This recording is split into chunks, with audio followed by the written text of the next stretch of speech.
Look closer. My brain injury is invisible. Presented by Stacia Bissell on Tuesday, August 20th, 2024.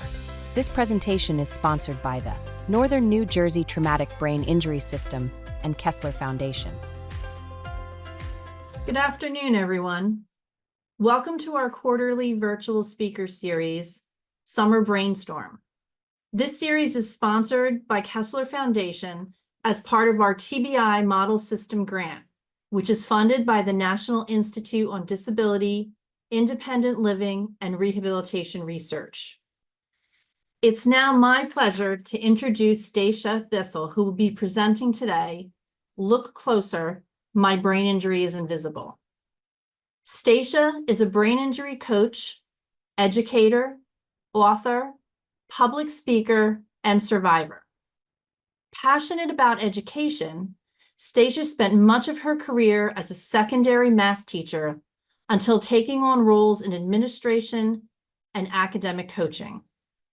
In 2011, she became a licensed middle school and high school principal with aspirations of running her own school in the near future. However, a bicycle accident left her with a TBI, and her career as a public school educator came to an end. With support from her speech-language pathologist, the Brain Injury Association of Massachusetts, family, and friends, Stacia began focusing her attention on helping the brain injury community. She has co-authored the best-selling book, Deserts to Mountaintops, Choosing Our Healing Through Radical Self-Acceptance, and has also written about her post-TBI journey featured in Brain Injury Hope magazine. She has been a keynote speaker for several conferences and events. She has appeared as a guest on various podcasts. She serves on the Advisory Council for the Brain Injury Association of America. She is a program leader for Love Your Brain, and she was co-founder of the Northampton, Massachusetts Brain Injury Support Group. She is an established coach and mentor to other survivors and caregivers, offering the services designated to help promote healing and forward movement. Stacia is a native of Berkshire County in Western Massachusetts. She has 3 grown children, 2 grandchildren, and a cute camping trailer named Starla. Thank you, Stacia, for being here with us today. Thank you, Jeannie. That's really nice. I actually, as of last month, have a 3rd grandchild. So that's the exciting news since I wrote that bio to you. Hi, everyone. I'm Stacia. And I know you can hear me because I think you can all hear me and see me okay. Wow. Hi, new friends. And I see some old friends. So I can't mention all the names, but my goodness, Mona and, council members and Candace and so forth. Lovely to see you. Wow. I'm feeling your energy today, and I'm glad you're all here. Thank you for being here. And I just want to, I understand that there are a lot of survivors here and maybe some caregivers. So welcome to all. And I have to admit that I always worry when I do a virtual presentation that the technology is not going to work and you're just going to be out there and I'll be here in my office and we're not going to be connecting. And, when I do talks in person and the microphone or the slides don't work, it's okay. You always manage. After all, we're all in the same room. This virtual is a whole other ball game. And for a while, that's all I was doing. And then I'm back on stage now and now back to virtual. But I love that I'm able to reach so many of you in so many different locations. So I'm happy to be here today. I am talking to you from the East Coast, Western Massachusetts. I want to thank the Kessler Foundation for having me here today. In particular, Jean, who has been very patient in her attempts to get me here. I have to tell you a cute little story that in April of this year, I discovered a pile of emails that came in from my website that were never forwarded.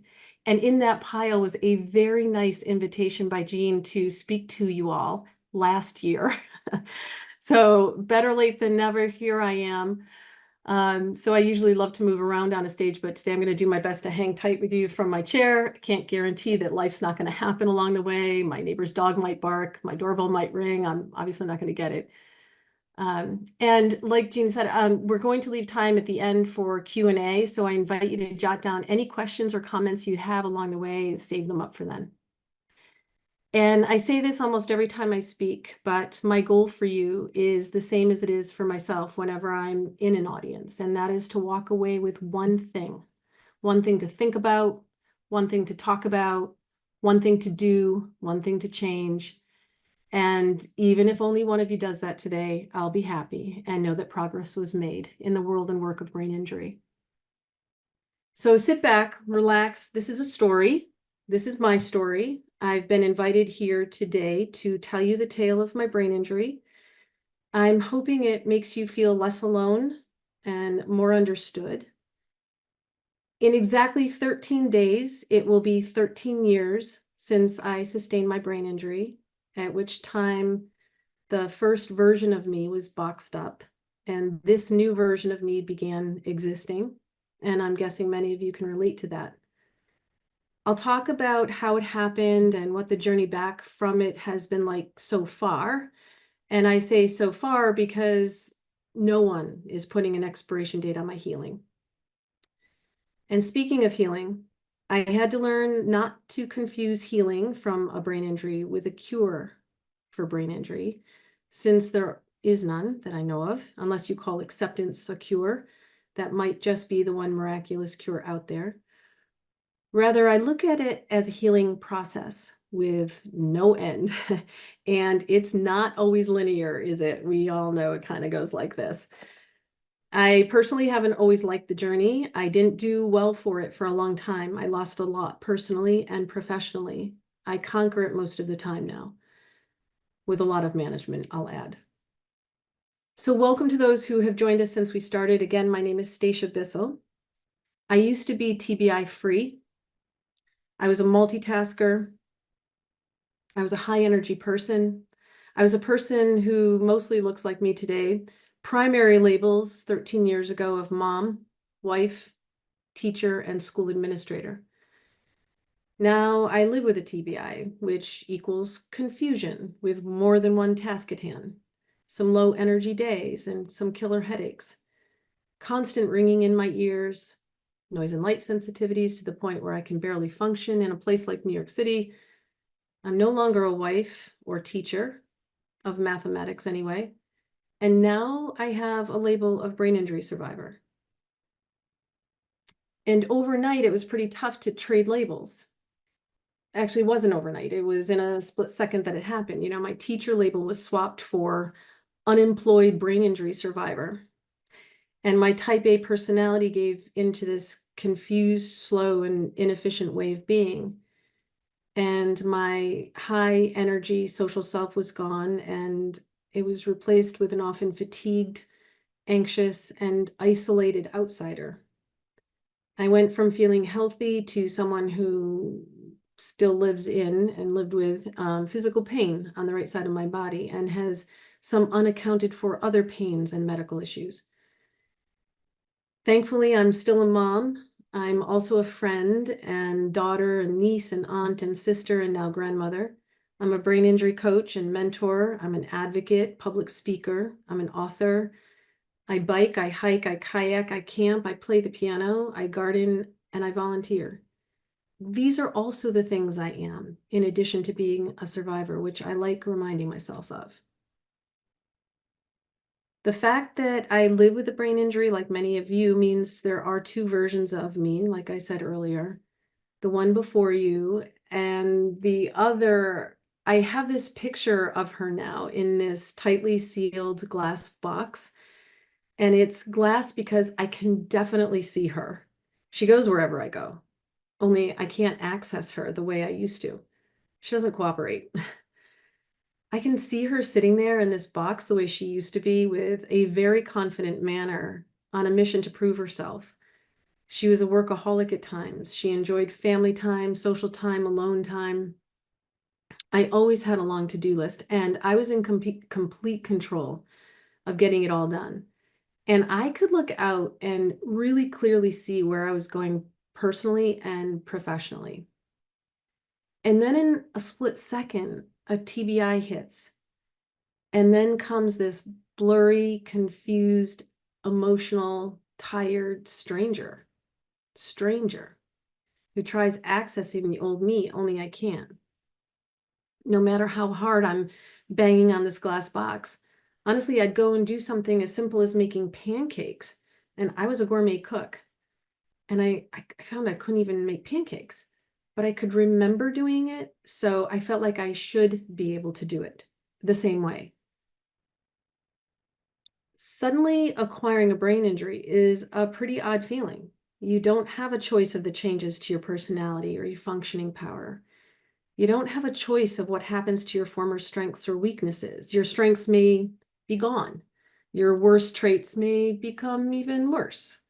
And what you do and say might be completely new and unrecognizable to yourself and others. Maybe you don't move the same way. You're probably pretty angry, disappointed, worried, frustrated, all making the process of recovery that much harder. Brain injury can be grim. I don't like to dwell on these aspects, but do feel it's necessary to portray what can often happen. It is well known that brain injury survivors often suffer from simultaneous anxiety, depression, often from the losses we encounter, or responses to cognitive difficulty, fatigue, or chronic pain, which can lead to additional deterioration physically and a greater number of post-concussion symptoms overall. And these symptoms can sometimes be more severe than. It can be a vicious cycle. I've come to realize that brain injury is like being handed a ticket to a forced mega flop. You will try to do things the same way and you won't be able to. It's like someone has moved the keys around on your keyboard with the expectation that you can immediately type at the same rate. It's difficult learning to eloquently be this new person when cognitive and sometimes physical and emotional parts of you are suddenly unrecognizable. But then you look in the mirror and you get confused by the recognizable. The person looking back at you often looks exactly the same. Thus the title of my presentation, Look Closer, My Brain Injury is Invisible. But when all of this floundering occurs, it can be a pretty powerful tool for the beginning of the reestablishment of yourself. And it can be the fuel you need to motivate you to find new methods for living life. Because forcing yourself to live like you were, well, that's just punishing yourself. Others have to invest a lot of time to get it too. And for parents or loved ones of the survivor, the journey is also very tough. So this is what happened. It was Friday, September 2nd, 2011, and I was biking with a friend on a beautiful bike path called the Ashawiltacook Trail in the Berkshires of Western Massachusetts. I was riding my maroon colored 12-speed bike and I was sporting a coordinating maroon helmet. It was the first week back at school where I was the newly appointed assistant to the principal in the middle school where I had been teaching math for quite a few years. My friend and I were riding together and we got our signals crossed. I flipped, I fell, I flattened. I don't know. I don't remember it. In addition to a broken arm and some ugly cuts and severe bruising on my face and body, I suffered what was classified as a mild to moderate TBI. I did not lose consciousness. I was wearing a helmet, as I said. Otherwise, the doctor told me I wouldn't be here. And if I were here, I probably wouldn't know it. The moment of contact between my helmet and pavement was when that old me, version 1, was boxed up in that tightly sealed glass box, and this new me, version 2, began existing. I don't remember the 10 miles or so on the bike trail before I fell, or the accident, or my day at work, or the hours in the ER while they treated my bones and bloody skin. I had amnesia roughly 20 full hours. My first memory was actually waking up in my own bed, and I was really confused by having a cast on my arm. I sat up and I woke my husband up, not so calmly demanded to know why there was a cast on my arm.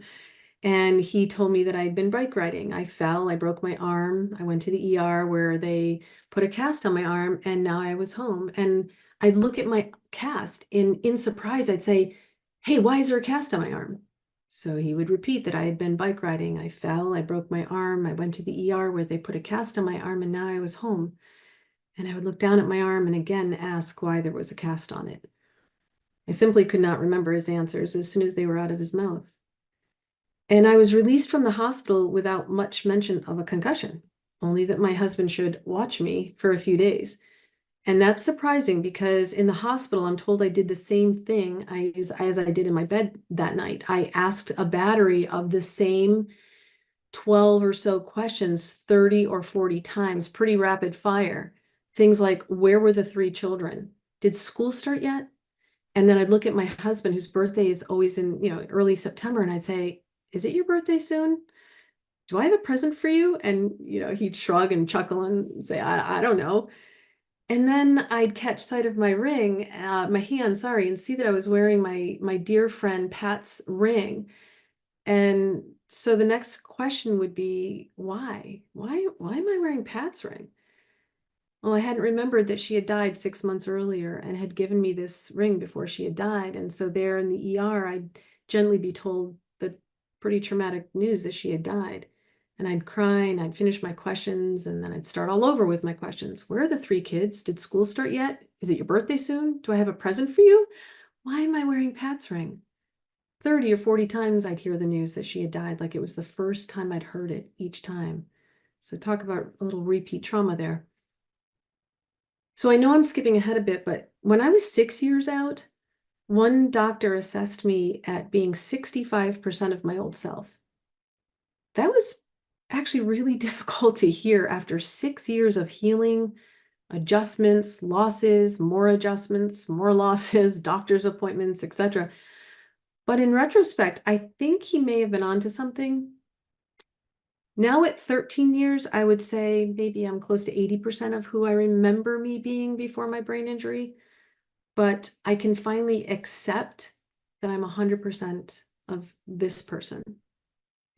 And I ask you to consider asking yourself that same question later today. What percentage of your old self are you? And can you accept 100% of that person? There's no right or wrong answer, just consider. So my neurologist at the beginning, her name was Dr. Diebert. She classified my brain injury as mild to moderate. Moderate because of the amnesia and because of some evidence of a slight brain bleed and shearing on some imaging. Trust me, a mild TBI does not mean it's going to have a mild effect on your life. The adaptation to it can take years. During the first days and weeks after my accident, one thing I could not detect temperatures. I'd come out dressed in shorts and a sleeveless top to find my husband sitting there wearing jeans and a heavy sweatshirt, and he'd tell me the temperature and suggest I go change, but I couldn't feel it. I couldn't drive for quite a while after the accident, and when I got the okay, I had in-town permissions only. When I was cleared with a neurologist to finally drive myself to one of my appointments in the next town over, I stopped my car about 2 miles away from my house and called my husband at work and asked him how to get there. I had no idea which direction to go in, north, south, east, or west, and I've lived in this town all my life. When I finally got the okay to venture into a family, not a family grocery store, a familiar big grocery store, a chain grocery store, but it was familiar a few months after my accident, I had a list from my SLP to only get 6 items have 6 items on my list, no more. I was thought that's going to be a breeze. Finally get to go to the grocery store. I only have 6 items, familiar grocery store. And I did emerge successfully with my 6 items an hour and a half later. And I was laden with a migraine. I was fatigued beyond belief. I just remember when the doors parted and I walked into the produce department and I think I saw every single fruit and vegetable in there. It's just trying to process everything at once. At the beginning, I was pretty emotional. I was tired all the time. I napped very often. People would visit me and then make a comment about their visit at a point later in time.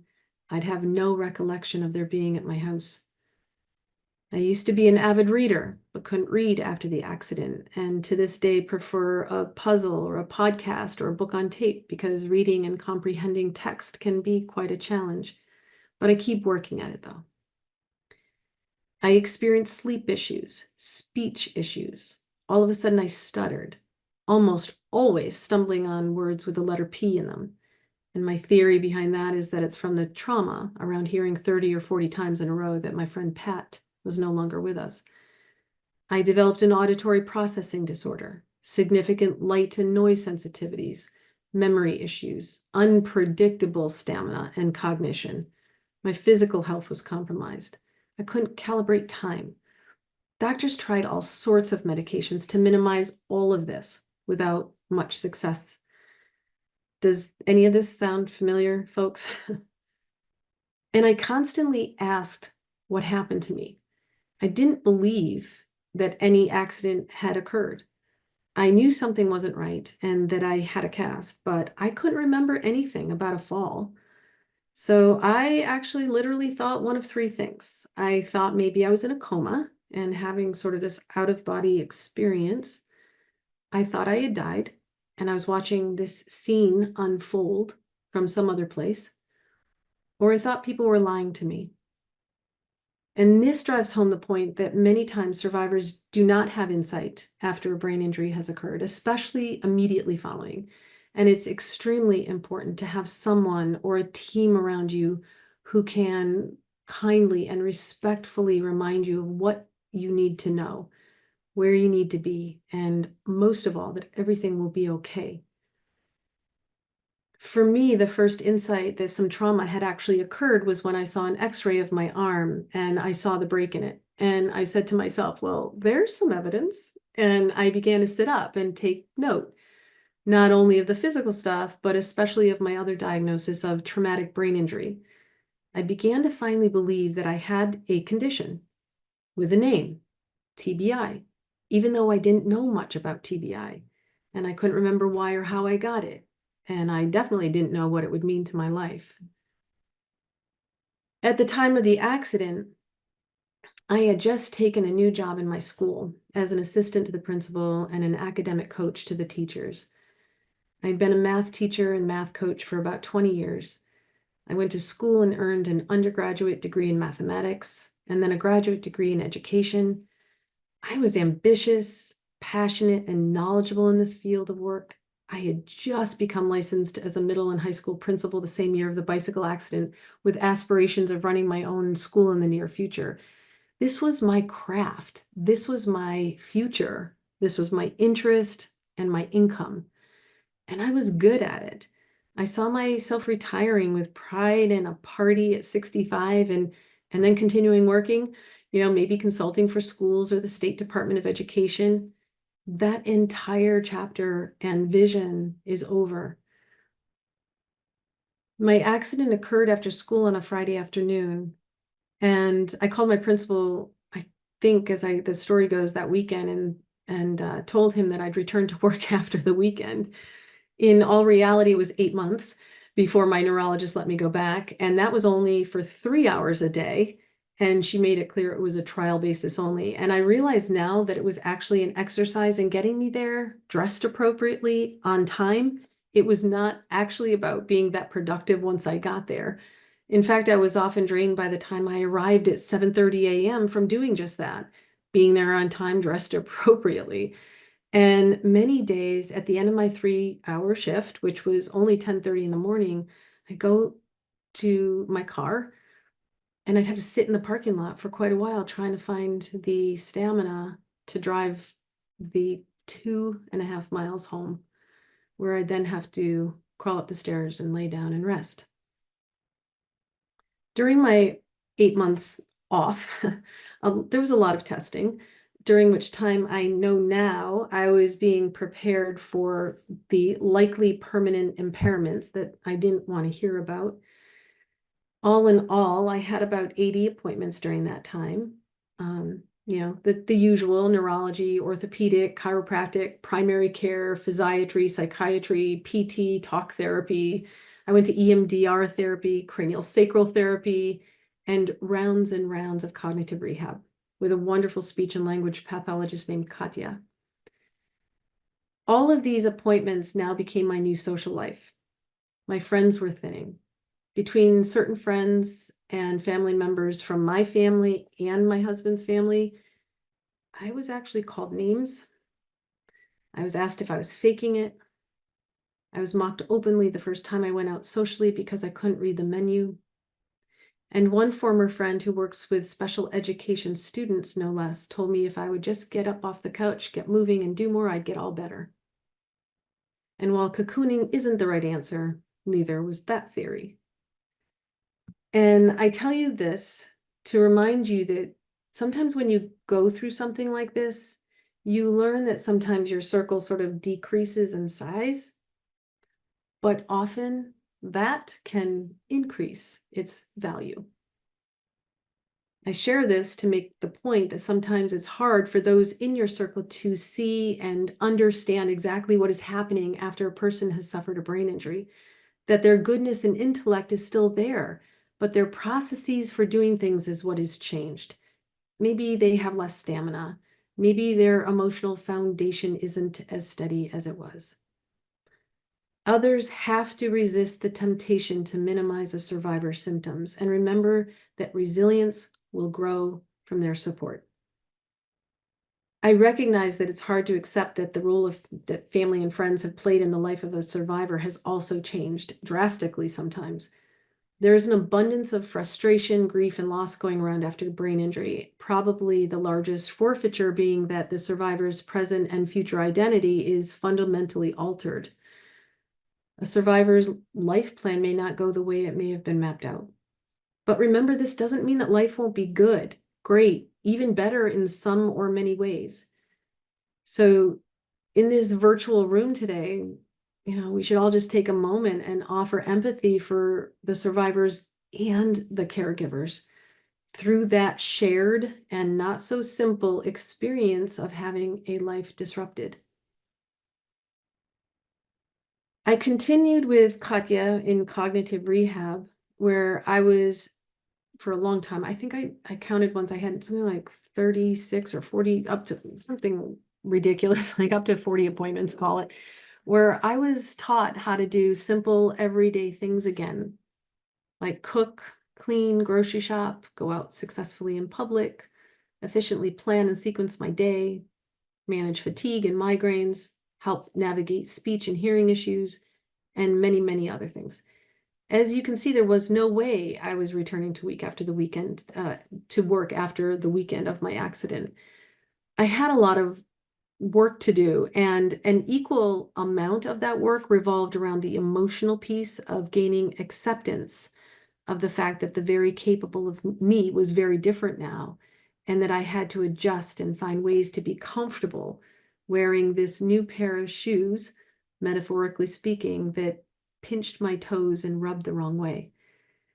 I had walked away with a number of post-concussion symptoms. The quantity of my disorders has not changed in 13 years. I have all the same symptoms now that I had then, other than I can now sense temperatures and my daily headaches have gone. The quality has changed, because having a TBI means that I have to work daily using the strategies that Katya taught me in cognitive rehab. She said if I would stop fighting my injury, start accepting it, and begin working hard at managing it, I might recover more. And I was scared enough and hopeful enough to listen to her. Thankfully, I listened to her. At one appointment, I remember failing miserably at a task that Katya had me do with a deck of cards. The task was such that when it was completed, I would turn the cards over to see if I put them all in the right piles that matched the suits. But they were all scrambled up. And this was probably one of the most insightful and pivotal moments for me. The results were in. Every suit was in every pile. And they didn't lie. I could see it in front of me, black and red. And that was uncomfortable for me. This really gave me insight into what was going on inside my brain. And that's the day I went home and said to myself, okay, Stacia, what are you going to do about this? Basically, I knew I needed to wear these uncomfortable brain injury shoes and start walking. And I also realized that if I twisted my ankle or fell down, I needed to get back up and keep climbing up. It was because of Katya and also that particular event that day, I made 3 goals. I put myself on a mission that day. Number 1, to educate myself as much as I could about brain injury in general. Number 2, to become as insightful as I could about the specifics of my brain injury. And 3, to also be a voice for brain injury, to educate where other survivors cannot. And these 3 things keep me moving today, even on the days when my feet are sore from wearing those not so comfortable new shoes. My husband of 30 years took on more and more on top of his demanding job, but sadly, about a year after my bike accident, when I wasn't really on this earth yet, when I was still in survival mode, and I was really struggling to connect the dots in many areas of my life, our marriage took a turn and we separated and eventually divorced. Statistics show that this is a common relationship story post-brain injury, sadly. We continue to co-parent together as necessary, but this unfortunate layer caused my healing to be on a much slower path, with negative residual effects that can't ever be measured. I mentioned I went back to work for 3 hours a day after 8 months of being out. Finally, at 12 months after the accident, I went back full time with a number of accommodations, written accommodations, and I struggled. In a busy middle school, there's a lot of stimulation. Thankfully, I had a boss who did a great job following my accommodations and then some. For example, he made sure that my office was away from classrooms and the hallways where 600 kids would loudly storm through multiple times a day. He had the fluorescent bulbs taken out of my office ceiling. He magically made the 24 bells a day not ring in my office. He would turn down his walkie-talkie whenever he'd walk into my office or be in my company. He knew that when someone said something on the walkie-talkie, it would startle me. He admitted that when he heard I had had a concussion, he had an athletic frame of mind and thought it would resolve, like so many of the athletes that he had coached over his career who had had concussions, or so he thought they resolved. But he quickly understood it was more than that for me, and became committed to helping me succeed. I loved the mission he put himself on. He said he felt lucky to be able to provide as many of these accommodations as he could. He knew I'd always been a good employee. I was sensitive to my craft, proud of my reputation, and he knew I wouldn't exploit the accommodations, and knew that the better I got and the stronger I got, the longer my day would eventually be and the more productive I'd be.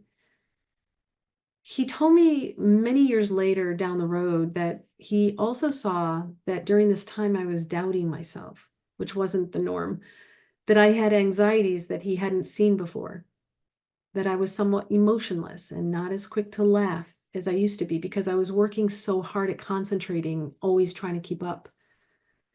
But he understood that in order for him to get the most out of me, he had to be adaptive to the unique set of circumstances that I came back with. And I tell you this because I want you to see what concussion in the workplace can look like. It can be really respectful and kind and valuable for the employee and the employer. I say this for those of you who are at work or trying to get back to work. Even so, at the end of my first year back full time, my neurologist could tell I was struggling. I was tired. I was unhealthy. I had a poor quality of life. And she told me, "You're not going to go back." I begged her to let me stay. I was experiencing so much loss from everything else familiar. I mean, I was different. My husband was gone. My kids happened to be empty nesting me at the same time. Family and friends were avoiding me because I was different and they didn't know what to do with that. I think that my neurologist could see that this job was, in a way, keeping my feet on the ground. So she cut me a deal for allowing me to return the second year and said that I needed to rest over the summer, and that at my first appointment with her in October, after school started, if she didn't like what she saw, she would pull me from my job. And I had to agree to go quietly.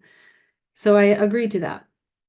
And then in August, right before school started, she closed her practice and moved to Pennsylvania. And I didn't have a doctor in October when I was already in trouble and the school year had just begun.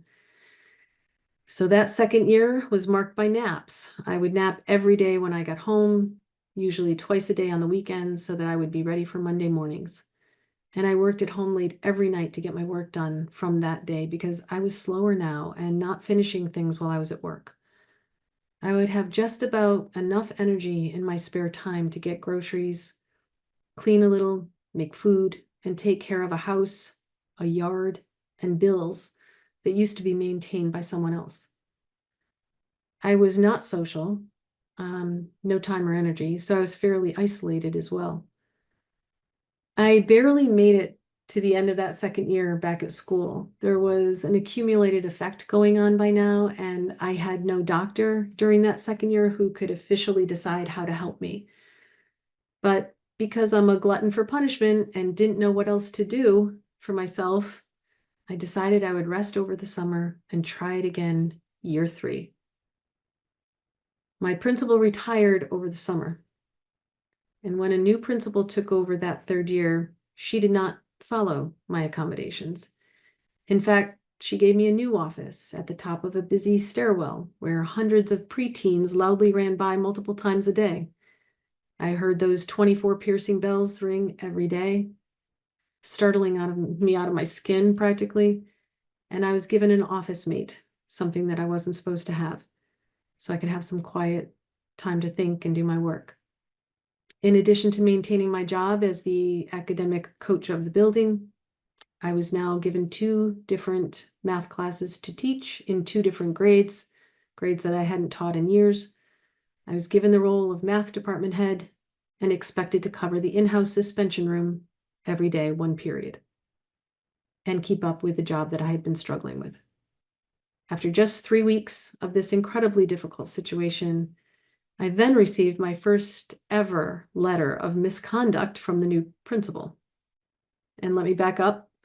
I was struggling, keeping up. A colleague and I put our heads together and decided to combine and co-teach our 2 small classes that occurred at the same time every day to relieve some of the pressure off of both of us. Co-teaching is a great model in schools, and it was working. It was about the only relief I got every day. But in that letter from my new principal, it said that I had failed and or refused to comply with my work schedule, and that my conduct could have jeopardized the well-being of my students and negatively impacted other staff members. And the letter further stated that an investigation would follow. Wow, I was so angry. I was so ashamed. I had always had stellar performance reviews, even in the 2 years prior, at post brain injury, but prior to this when I was struggling. Thankfully, I just got a new, smart and intuitive doctor, and he pulled me that day, and I've never been back. But what followed was a very, very low point in my life that I had to climb out of. I guess it was because it was the final connection lost to the woman in the glass box. I hadn't realized how tightly I had been hanging onto that piece of her. I didn't want to be this new person wearing this uncomfortable pair of brain injury shoes, but it was what I was dealt. It was the pair of shoes in my closet now, and it was the beginning of a big climb in those shoes. What followed was the start of navigating disability retirement systems, years of a difficult moments engaging in our legal system as well. This is a common story also, a sad one and a wrong one. There really is a lot of education to be done out there, and I am so grateful for organizations like this one that help folks like us navigate things like this. And these are exactly the reasons why it's imperative for all of us to get involved in organizations that support brain injury. advocating, volunteering, participating, donating, writing, and speaking our stories so that the world becomes less ignorant and more educated about this silent epidemic and chronic epidemic. So let's talk about rebuilding.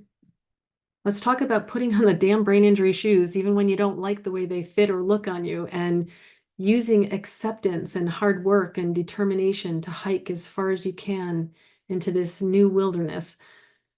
For me, the end of my beloved career was the point when I stepped foot into the Brain Injury Association of Massachusetts. At the urging of a close friend, I attended my first support group, and that was a game changer. And I can honestly say, if you're a survivor and have been avoiding them like I did, don't delay any longer. Give them a try. After leaving my job, I saw a decline in my headaches. I had had a headache every single day for 3 years, and sometimes migraine spikes in between that would last for days. But the daily headaches finally subsided. I started to exercise more. I began volunteering at the Brain Injury Association of Massachusetts. I started writing my story down, and I started doing speaking engagements.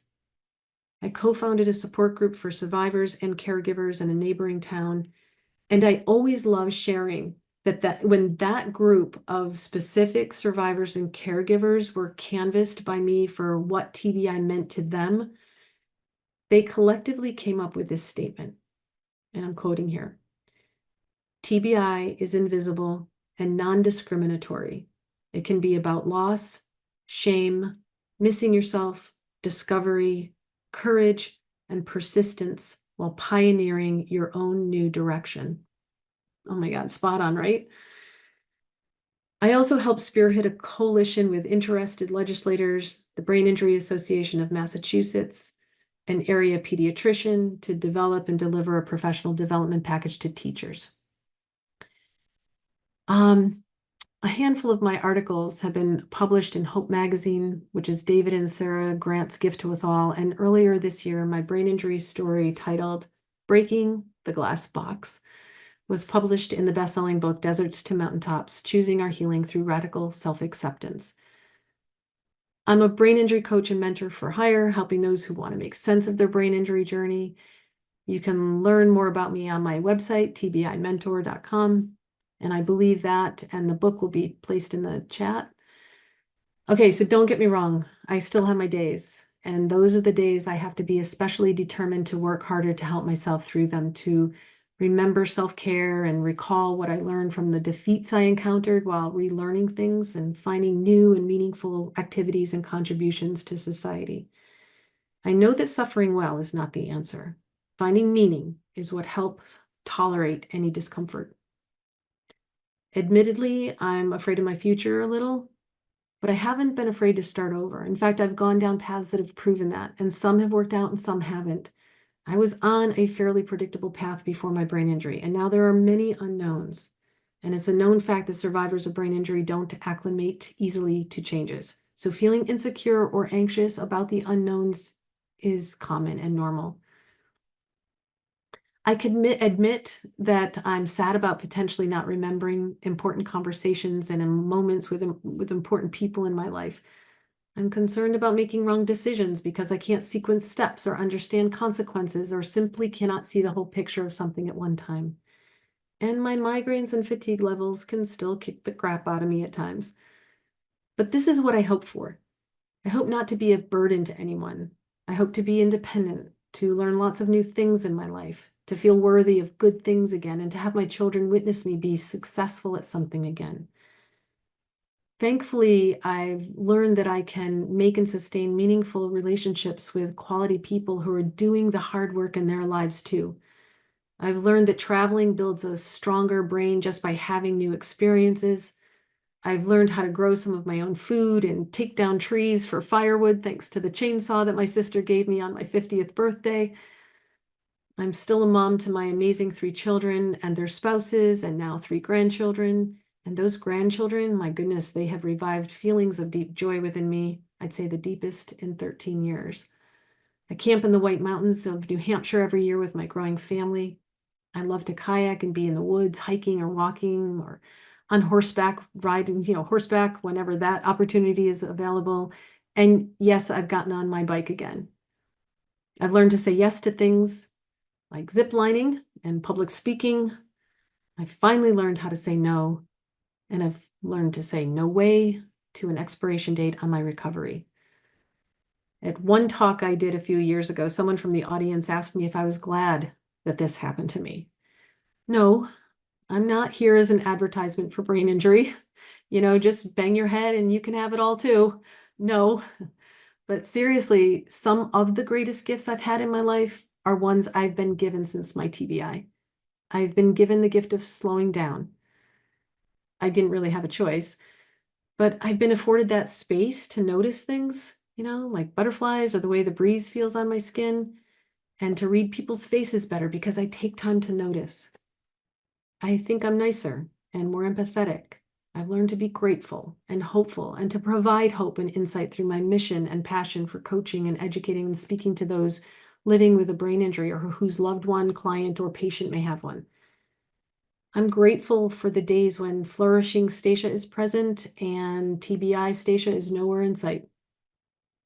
I'm grateful that some folks have a memory of the old Stacia in terms of the home she built and the relationships she cultivated and the children she raised and the holidays she hosted and the students she taught. And I'm really grateful for the kindness and acceptance of the people I've met since my brain injury. You guys are my heroes out there. And even for the people I don't know anymore. Who knows, maybe their misunderstanding of brain injury will clear up someday. My message to the other survivors out there today: I'm encouraging you to flop at times until you make it. The first 3 to 5 years are the toughest. Work hard at understanding your brain injury. Strive for balance in your life. Quiet your mind and move your body however you can. Surround yourself with quality people, fresh air, and good food. Find your acceptance of this tough thing. Acceptance is a miraculous cure.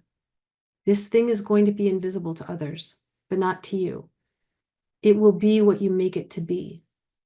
Take good care of those brain injury shoes because they will be the shoes you wear for a long time. And to the loved ones and caregivers out there, the same list goes for you. Take care of yourself. And also allow for some kind, respectful, and guided floundering to take place with your survivor. It may lead to insight and progress. And also remember that their resilience grows from your support. Last, let me just simply say that I realize my brain is still injured and I'll always have to manage it wisely, but there is nothing wrong with my heart. So thank you. Let's do some Q&A and talk together. Jeannie, I'll let you lead the way on that. Thank you so much, Stacia, for the wonderful presentation and for sharing your story with us.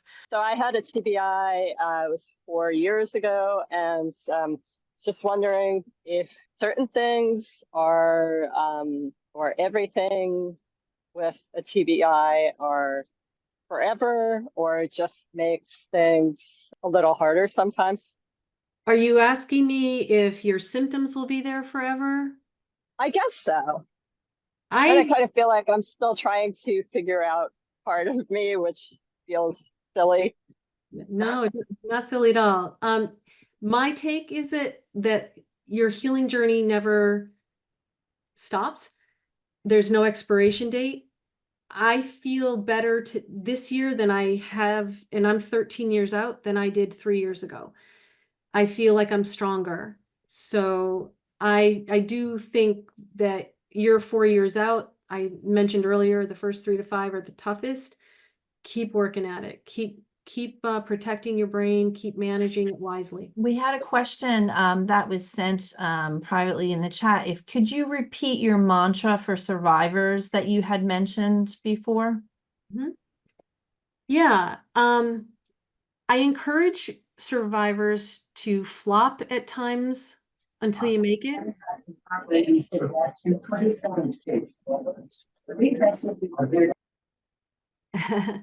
I mentioned that the first 3 to 5 years are the toughest, and to work hard at understanding your own brain injury.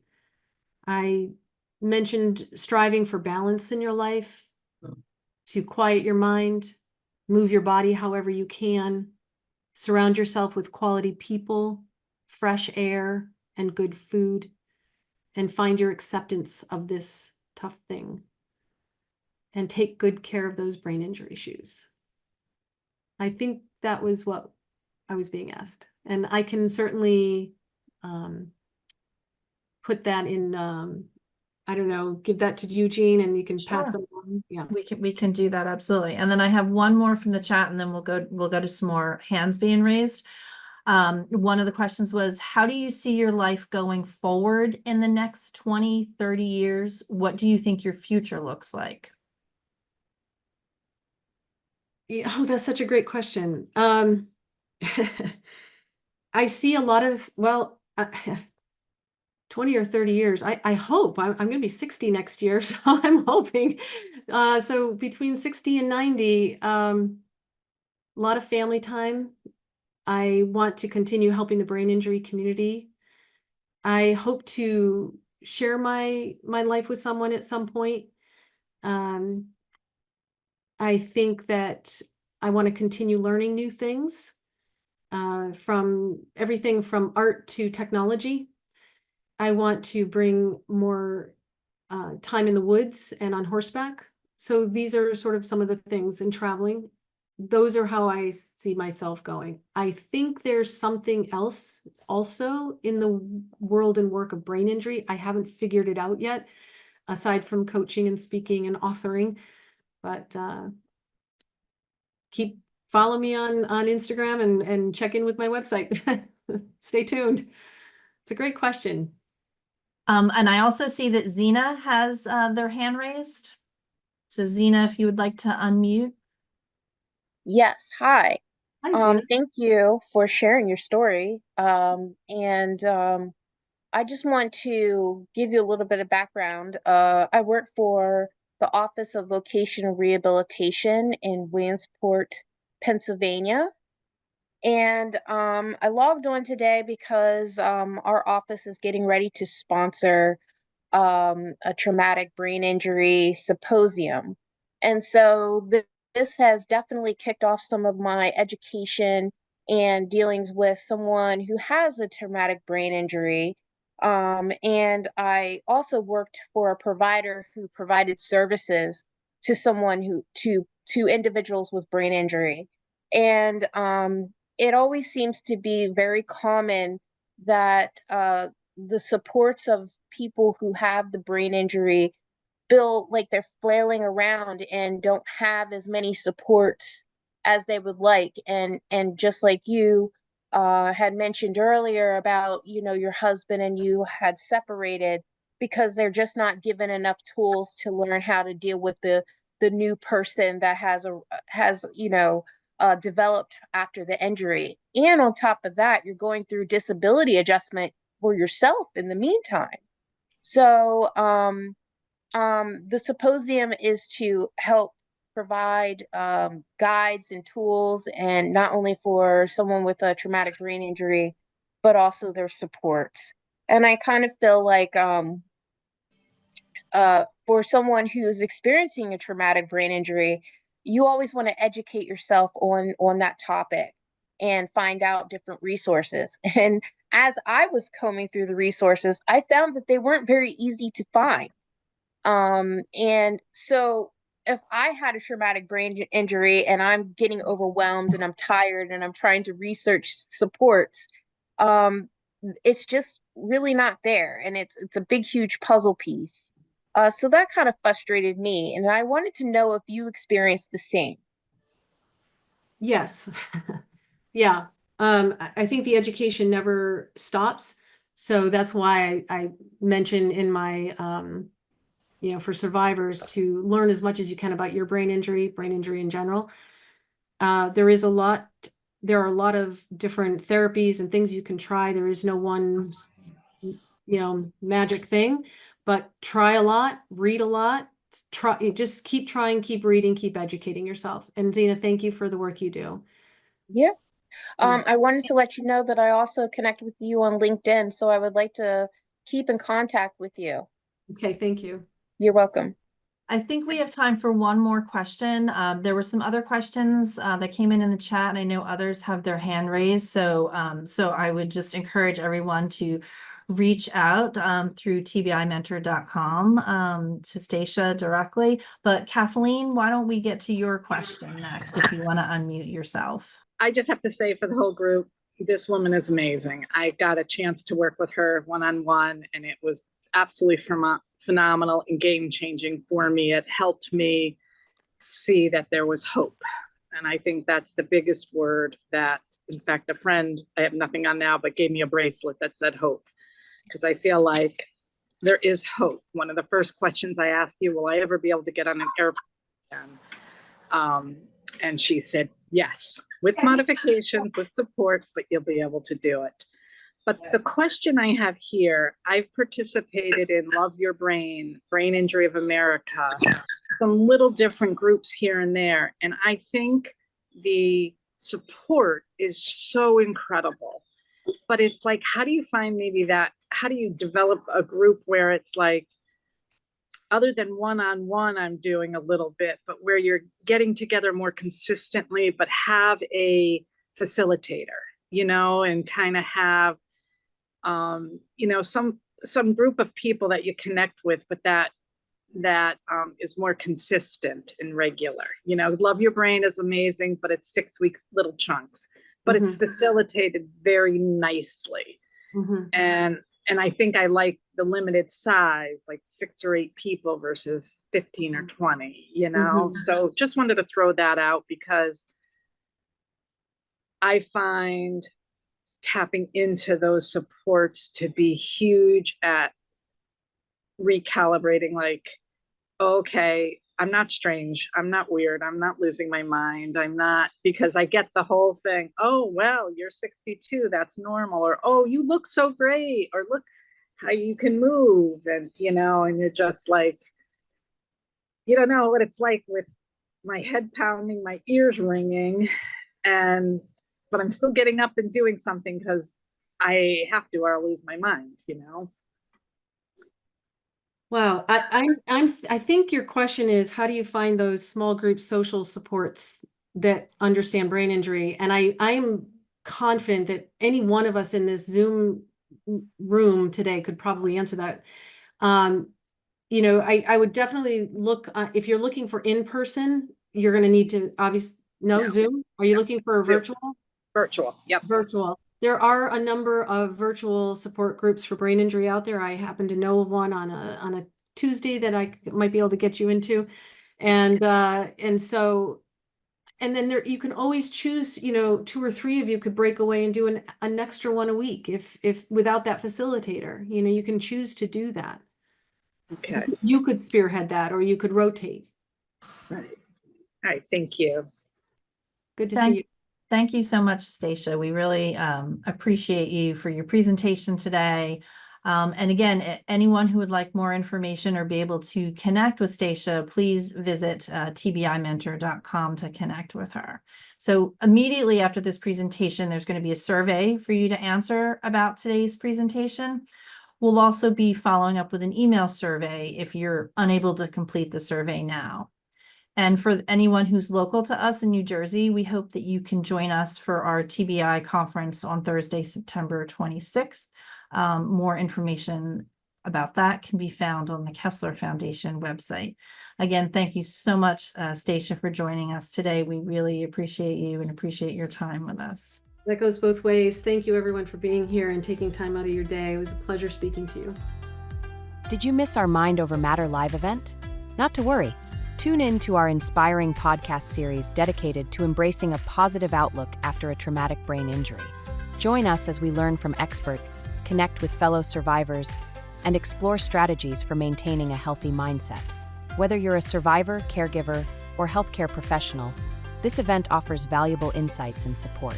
Don't miss this opportunity to empower yourself and others on the journey to recovery. Join a study at kesslerfoundation.org/join.